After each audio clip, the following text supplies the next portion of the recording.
Boa noite, pessoal. Sejam bem-vindos.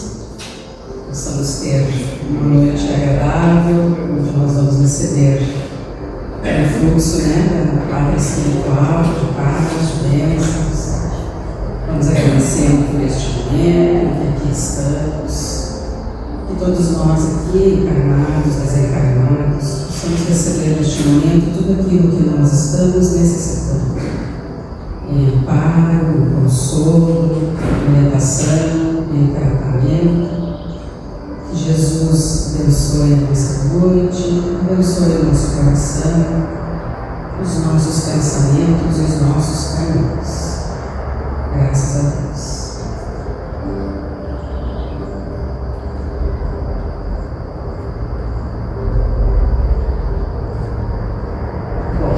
Hoje nós vamos falar sobre Jesus, o médico de almas.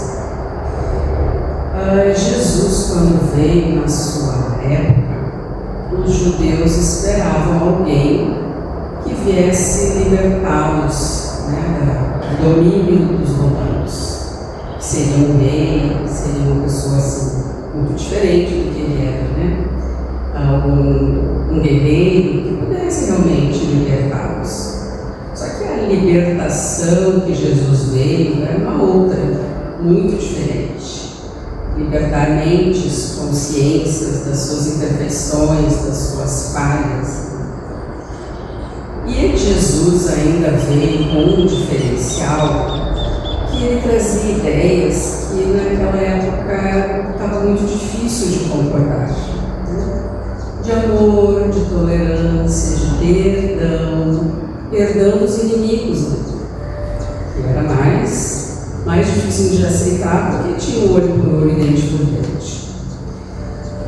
Então, Jesus veio trazer algo muito, muito fora daquela época, fora da vivência deles. Eu assisti uma palestra, eu não tenho conhecimento, não li sobre o Velho Testamento, mas eu assisti uma palestra do Jorge Elahá, que vocês todos devem conhecer, que ele tem muito conhecimento de Novo Testamento, de Velho Testamento, e ele diz que no Velho Testamento, nele fala em perdão, mas só fala no perdão de Deus.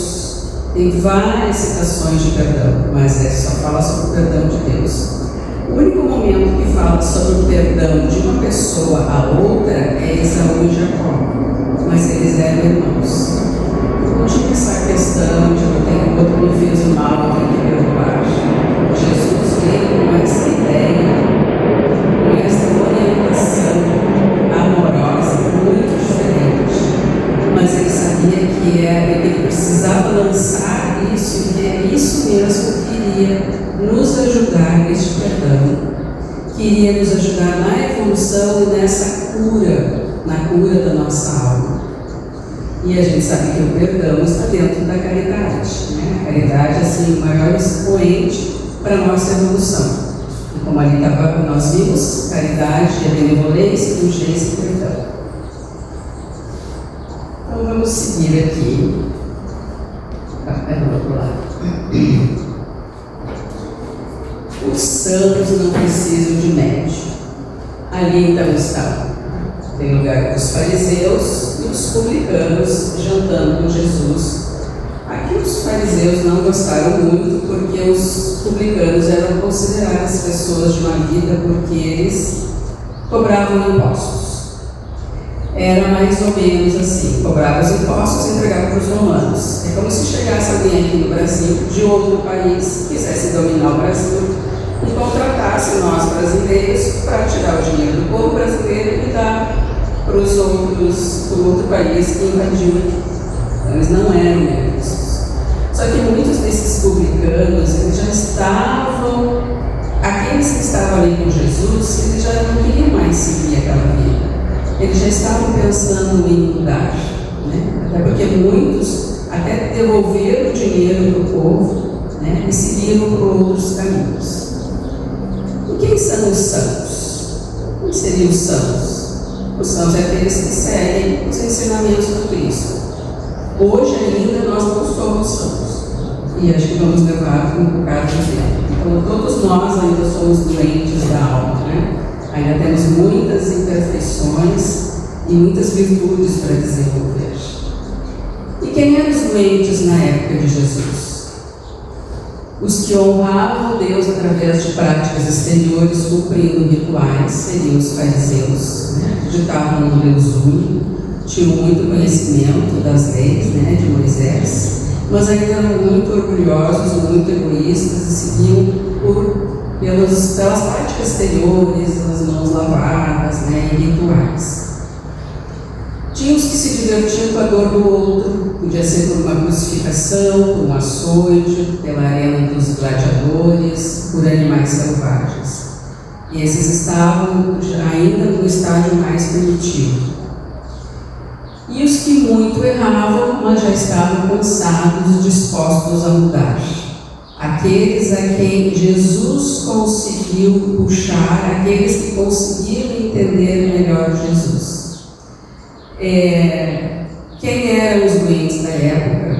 Muitos se assemelham ainda aos doentes de hoje. Pelas nossas grandes falhas ainda, por não ter um autoconhecimento, por nós não notarmos aquilo que a gente precisa se modificar. A quem a saúde preocupa? A todos nós. Ninguém gosta de estar doente, né?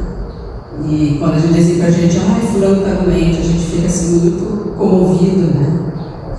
Aquilo às vezes nos pega assim de surpresa, nos traz até alguma angústia, uma tristeza. Então nenhum de nós gosta de estar doente, então a doença e não ter saúde preocupa todos nós. O que é saúde? Pela Organização Mundial da Saúde, né? O estado completo de bem-estar físico, mental e social. E na doutrina espírita é o bem-estar físico, mental, emocional, social também e espiritual. Mas nós vamos alcançar isso através da transformação na prática do bem e no nosso alinhamento com as leis divinas.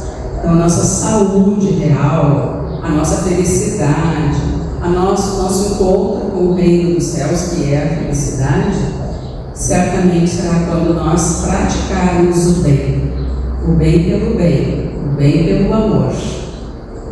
Então, a doença é um sinal de desarmonia, presente ou de outras experiências reencarnatórias. Muitas coisas que nós passamos aqui são de outras vidas, né? Reparação, expiação, mas outras tantas nós não cuidamos aqui. Não cuidamos da nossa saúde. Muitas vezes nós vamos ao médico, ele nos dá um medicamento, ele nos dá toda uma lista de coisas que nós devemos fazer. Um exercício para a nossa alimentação, ou beber água, só que a gente não faz. Muitas vezes não faz, muitas vezes nem um remédio a gente toma direito. E aí a gente volta no médico. O que será que a gente está esperando? Está esperando um milagre. Está esperando uma chegada do Messias. Às vezes tem pessoas que dizem assim, o doutor disse que ele tem quase mal. E mandou eu tirar um monte de coisa. Eu não vou fazer nada disso. Como se o doutor, o médico, tivesse alguma culpa nisso. Né? Ele está só dizendo aquilo que ele está vendo. Está querendo o nosso bem. Mas então, muitas vezes nessa vida mesmo, nós não cuidamos do nosso corpo. Então, as doenças podem vir do não cuidar do nosso corpo, não cuidar da nossa mente, não cuidar das nossas relações. Né? Temos, assim, muitos medos, ou uma série de vícios, uma série de hábitos que são nocivos.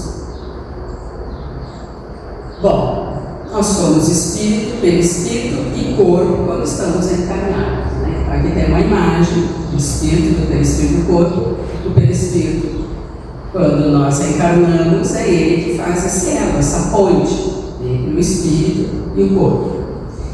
Então, o espírito somos nós, seres imortais, inteligentes, temos livre-arbítrio, mas ali é a origem das nossas enfermidades. E somos nós que construímos a nossa própria felicidade ou não. O perispírito, ele já é a ponte entre o espírito e o corpo, ele é um molde de energia, onde todas as ações ficam gravadas. Tudo fica gravado ali no perispírito. Todas as coisas boas e ruins que nós ficamos é como um arquivo. O que nós fizemos é como um arquivo. Hernani Guimarães Andrade chama de modelo organizador biológico. Então, ele vai ser um modelo para o nosso novo corpo. Quando nós somos concebidos, o perispírito tem todo o arquivo ali, ele vai servir de modelo. E o corpo físico é um instrumento temporário de evolução. Então, a saúde dos encarnados é justamente o equilíbrio entre o espírito, o perispírito e o corpo.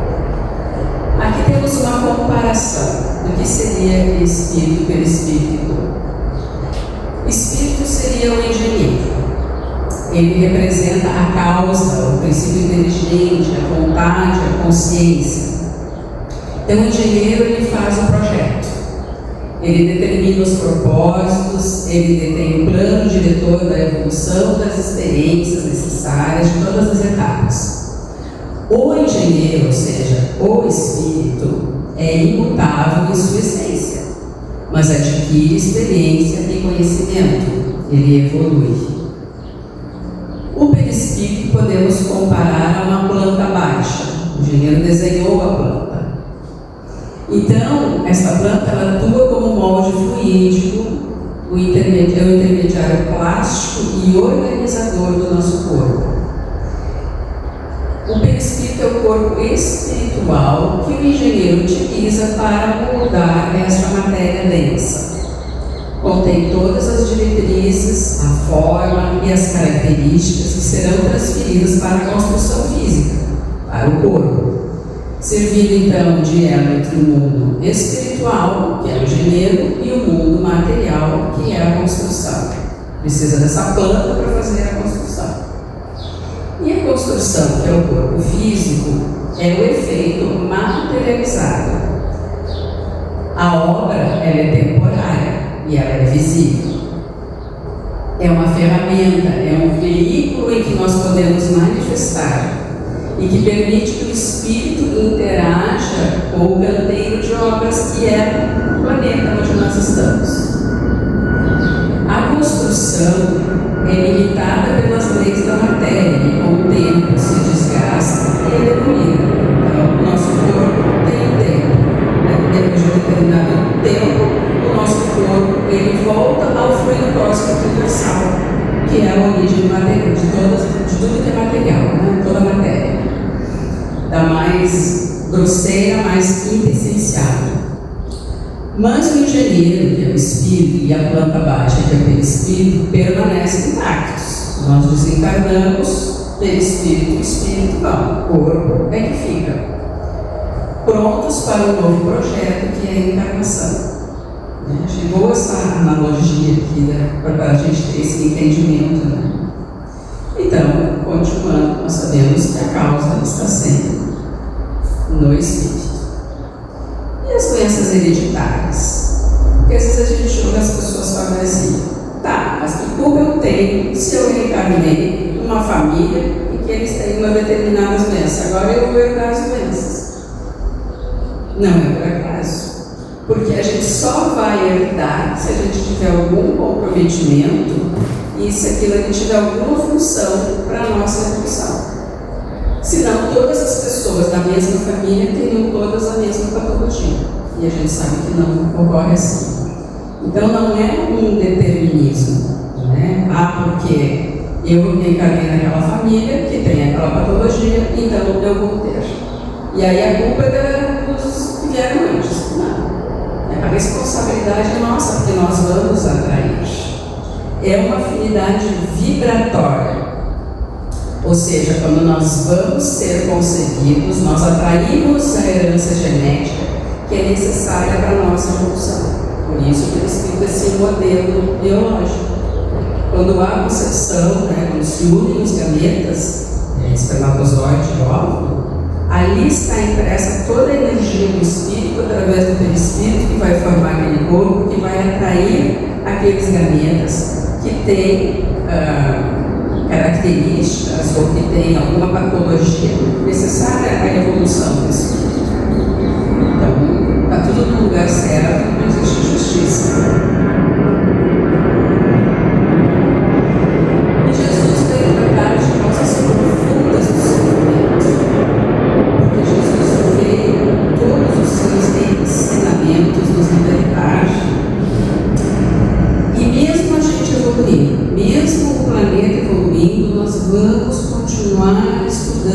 ensinamentos de Jesus, porque eles são eternos. A gente ainda não entendeu muito dos ensinamentos e praticar ainda está mais longe. Então, diz que em planetas mais evoluídos continuam estudando. A gente continua estudando os ensinamentos do Cristo. E vamos estudar para sempre. Vamos aprender e vamos evoluindo sempre. Então, Jesus ali tem uma bússola, né? Jesus, a bússola é um mapa, né? Sua vida foi um mapa para a perfeição. Isso ali de modelinista na questão 625 do Livro dos Espíritos. Ele é o grande terapeuta, né? Ele oferece consolo, orientação, a esperança, trata das nossas dores ou das nossas almas. E quanto mais a gente confia nisso, mais leveza traz para o nosso espírito. Mais nós nos sentimos em paz, porque nós sabemos que nós temos um ser tão magnânimo, né, tão elevado, que pensa em nós, que cuida de nós, né, que nunca nos abandona. E Jesus, um educador de almas, né, ele não impõe, ele, até com as suas curas, que a gente vai ver, ele não impõe nada, ele ensina, nós seguimos se nós quisermos seguir, cada um a seu tempo. Então ele veio ensinar essa transformação interior através da caridade. A causa das doenças mentais e físicas estão no espírito doente que ainda somos. Durante toda a sua passagem pela terra, Jesus curou o cego Bartimeu, curou inúmeras pessoas, né? Leprosos, então a gente não tem nem esse número, mas aqui existem alguns. O cego Bartimeu, né, que Jesus disse para ele, a tua fé te curou. Então, ele não só ganhou a visão das coisas físicas, ele ganhou a visão espiritual, que essa era a mais importante.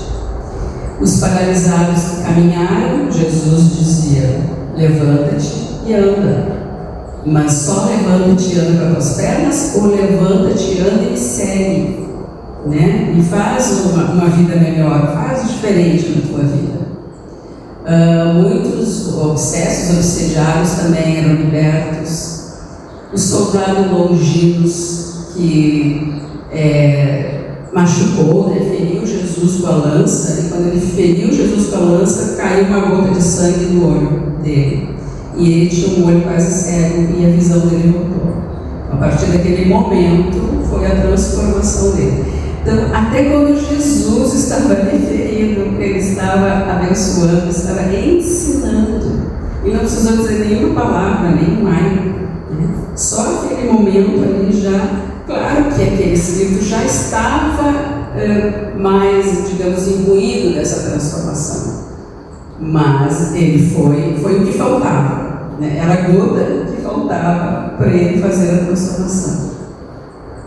Curas à distância, né? Teve um servo do centurião que ele pediu que Jesus curasse, mas que ele não receberia Jesus na casa dele, porque ele não era digno de receber Jesus. Então, a autoridade que ele tinha do exército, ele passou a confiar essa autoridade a Jesus. E Jesus curou o servo à distância. A fé foi muito grande, né?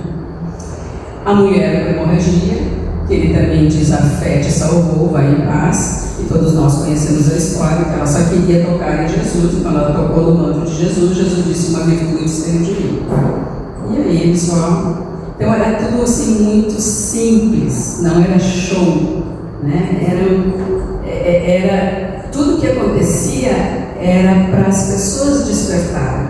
Ah, mas todas as pessoas que foram curadas se transformaram? Com certeza não, assim como nós. Nem todos nós, apesar de a gente ter algum conhecimento, nem todos nós estamos curados. Alguns até as doenças voltaram. Então, Jesus cuidava de todas essas pessoas, esses corações que eram tomados pelo medo, pela culpa, pelo desânimo. Mas cada cura física trazia um propósito maior, que era a cura interior. Essa era a mais importante.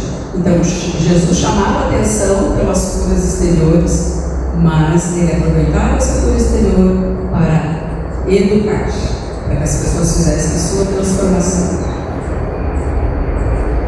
Então, repetindo, as verdadeiras enfermidades nascem no espírito. Funciona.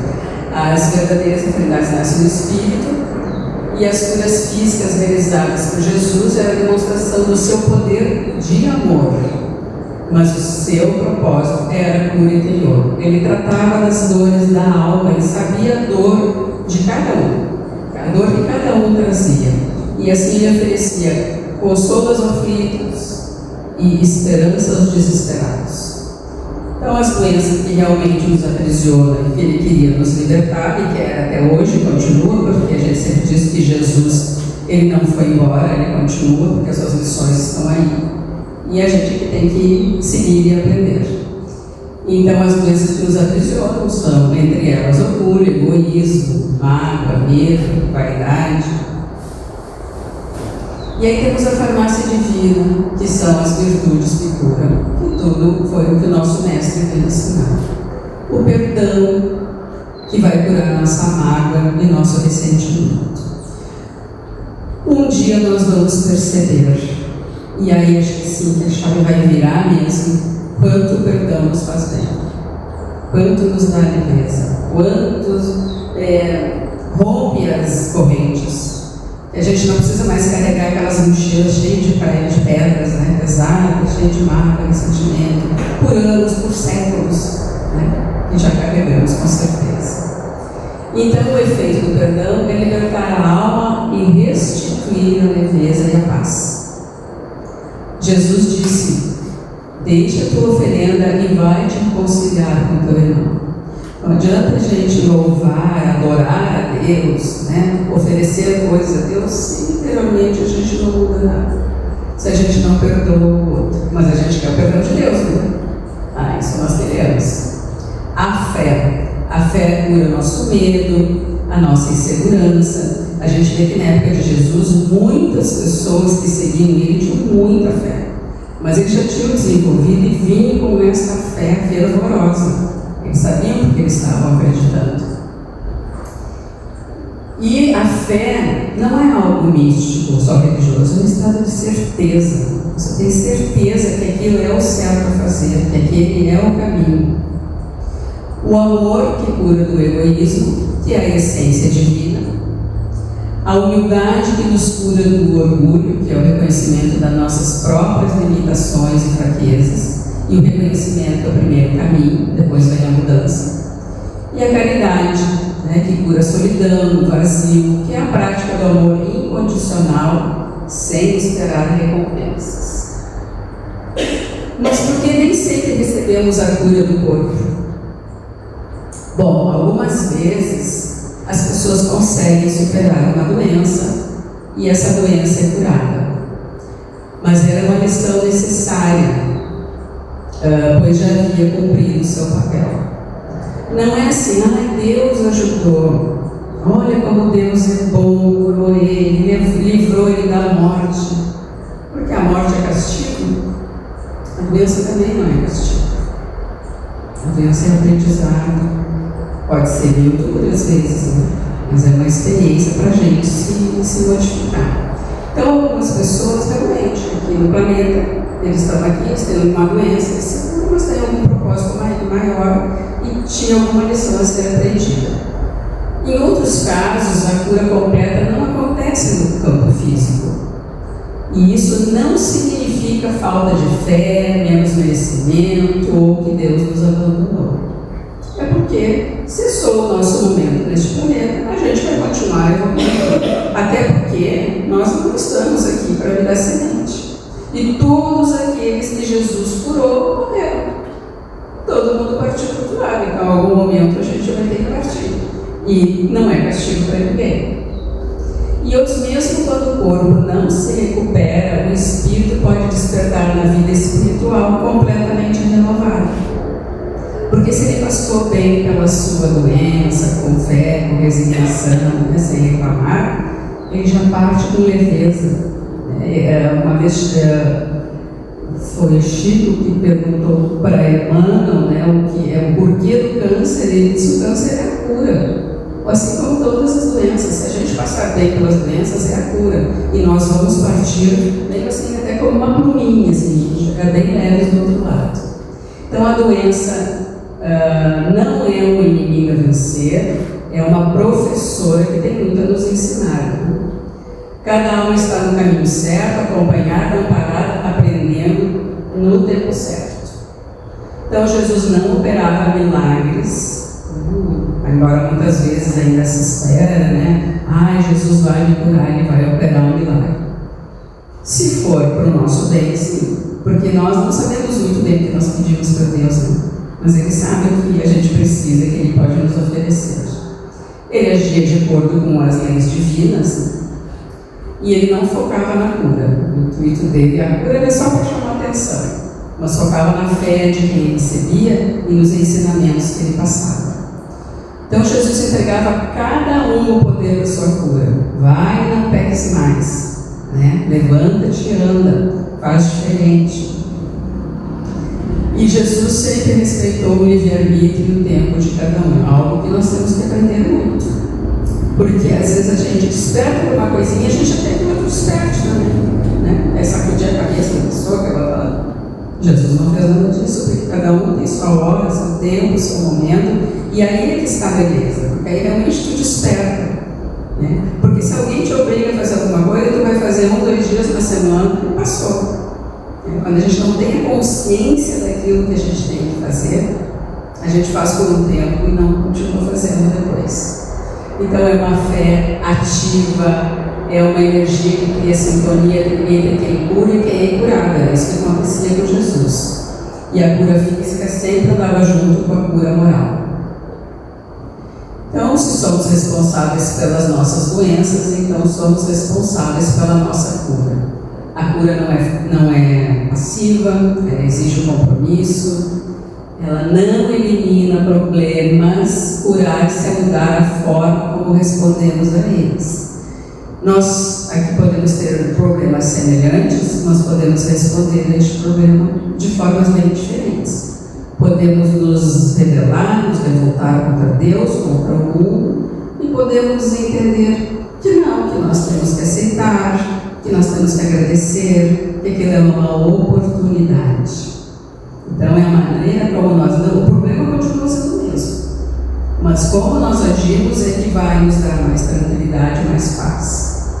Então a doença é o caminho de cura, só se cura quem está enfermo. Então muitas vezes a enfermidade é justamente para a gente ver como era bom ter saúde, né? Então tem muitas coisas na nossa vida, muitas dificuldades, e a gente vai observar e vai dizer, poxa, mas eu era feliz e estava reclamando, né? Então é um reconhecimento das coisas boas que a gente tem, e só encontra o caminho aquele que já esteve perdido. Então aqui é a jornada da cura, né? O espírito está em desarmonia, que é a causa, vem a doença como sintoma, começamos a jornada da busca pela cura, nos guiamos pelo modelo, né? Que é Jesus, começamos a fazer a nossa reforma íntima, que aí sim é o nosso verdadeiro tratamento, e entramos em harmonia espiritual, que é a cura real. O que nós encontramos na casa espírita? Reposição de energias, através do passe, da água fluida. Mas, se a gente toma o passe, recebe todos esses benefícios, essas boas energias, água fluida, mas a gente não se notifica, a gente pouco vai levar, né? Pouco nós vamos usufruir daquele benefício. E na casa espírita a gente também tem consolo, esclarecimento, orientação, as palestras, o estudo, o atendimento fraterno, do apoio espiritual, todos os trabalhos que tem, do apoio à valorização da vida, da oração, que deve ser sempre presente nas nossas vidas, da realização do Evangelho no lar, que nos traz paz, nos traz análise de nós mesmos, né? Traz a paz à nossa mente, traz a paz ao nosso lar. Tudo isso estimulando a nossa evolução, o nosso autoconhecimento. Então, o olhar de Jesus para nós é como? Ele olha para nós não como somos, mas como podemos ser. Por que ele confia em nós? Vai lá, vai fazer tal coisa, eu confio, tu tem potencial, tu vai conseguir. E não tem a ver com as nossas falhas, né? Assim como foi Saulo, né?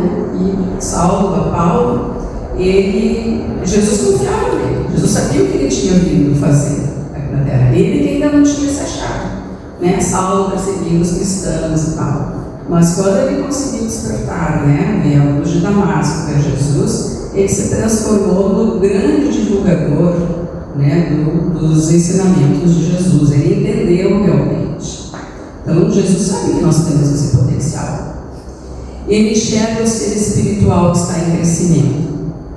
E ele enxerga a luz que ainda acenderemos. Nem que seja bem pequenininha, mas ele sabe que nós temos essa capacidade. E para encerrar, tem essa mensagem de Joana de Ângeles. Não temas as sombras que por vezes ainda te visitam. Toda alma em processo de crescimento experimenta a noite, mas nenhuma permanece nela para sempre. A luz do Cristo é constante e basta um pequeno passo em direção ao bem para que ele se aproxime ainda mais. É só ele ter assim, um pouquinho de boa vontade nossa, que os amigos espirituais, né, representando o Mestre Jesus, já estão ali para nos auxiliar. Entrega-lhe teus conflitos, tuas dores, teus segredos, e ele te oferecerá a medicina da esperança, a força da fé e o bálsamo da caridade libertadora, que é essa que vai realmente nos libertar. Segue, pois, com coragem. Quem caminha ao lado de Jesus jamais está sozinho. Confia, serve e ama, e a cura interior virá gradualmente, como o amanhecer que se instala sem ruído, mas transforma tudo em luz. Então agradecemos a Deus e Jesus por este momento, que possamos receber do alto todas essas benesses, todas essas bênçãos de paz, de coragem, de bom ânimo, que possamos ser fortalecidos na fé, na esperança, e que esses ensinamentos de Jesus possam estar nas nossas mentes, nos nossos corações e na nossa vida no dia a dia, fazendo com que possamos cada vez mais evoluir. Graças a Deus, que assim seja.